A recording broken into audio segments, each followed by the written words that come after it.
சபரிமலையின் எல்லை காவல் தெய்வம் கருப்பசாமியின் வரலாறு. பாண்டி நாட்டு மன்னர்களின் சேனாதிபதி அவர். அவரது தோற்றம், கையில் உள்ள வளைந்த அருவாளும் சவுக்கு கம்பும் அவரது அசைக்க முடியாத வீரத்தை பறைசாற்றும். தர்மம், வீரம், நேர்மை ஆகியவற்றுக்கு இலக்கணமாக திகழ்ந்தவர். தமது நாட்டு எல்லைகளையும் அதன் செல்வத்தையும் தமது உயிராக பாவித்தவர். அவர் காலடிப்பட்ட இடத்தில் எந்த தீமையும் நிலைத்ததில்லை.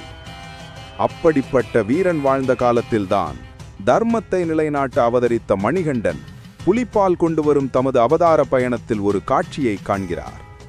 அங்கே கருப்பன் ஒரு சில திருடர்களுடன் சண்டையிட்டுக் கொண்டிருந்தார். தாம் யாருடைய உதவியுமின்றி தமது மன்னரின் உடைமைகளையும் தர்மத்தையும் காக்க போராடுவதே அவரது வீரம். கருப்பரின் வீரத்தையும் தூய்மையான நோக்கத்தையும் கண்ட மணிகண்டன் தமது தெய்வீக நோக்கிற்கு அவரை தேர்ந்தெடுத்தார். ஐயப்பன்: வீரரே, உமது திறமை ஒரு சிறிய தேசத்திற்கு மட்டும் உரியதல்ல. நீர் இனி இந்த உலகின் தர்மத்தை காக்கும் எனது இலக்குக்கு படைத்தளபதியாவீர்.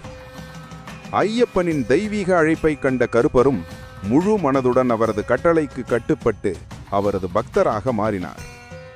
மகிழ்ச்சிவதம் முடிந்த பிறகு ஐயப்பன் சபரிமலையின் புனித மலையில் நிலை கொள்ள தீர்மானித்தார். அப்போது காடு மற்றும் மலைப்பாதைகளில் வரும் பக்தர்களுக்கு எந்தவித ஆபத்தும் நேராமல் காக்கவும் விரதத்தின் தூய்மையை பாதுகாக்கவும் கருப்பருக்கு காவல் பணியை வழங்கினார். ஐயப்பன்: கருப்பரே, நீர் இந்த புனிதமான 18ஆம் படியின் வாசலில் நிரந்தர காவலராக அமர்வீர். உமக்காக இந்த இடத்தில் ஒரு தனி சன்னதி அமையப் போகிறது.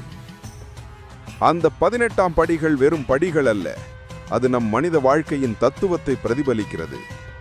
முதல் 5 படிகள் ஐம்புலன்களையும், அடுத்த 8 படிகள் அஷ்டராகங்களையும், அடுத்த 3 படிகள் முக்குணங்களையும், இறுதி 2 படிகள் அறிவையும் அறியாமையையும் குறிக்கின்றன.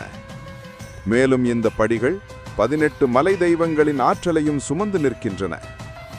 பக்தர்கள் அந்த 18 படிகளில் ஏறும் ஒவ்வொரு கணமும் அது வெறுமனே படி ஏறுவதல்ல, 18 மலை தெய்வங்களின் ஆசியையும் அனுமதியையும் பெற்ற பின்னரே அவர்கள் தர்மசாஸ்தா ஐயப்பனின் சன்னதியை தரிசிக்க முடியும் என்ற அரிய தத்துவத்தை அது உணர்த்துகிறது.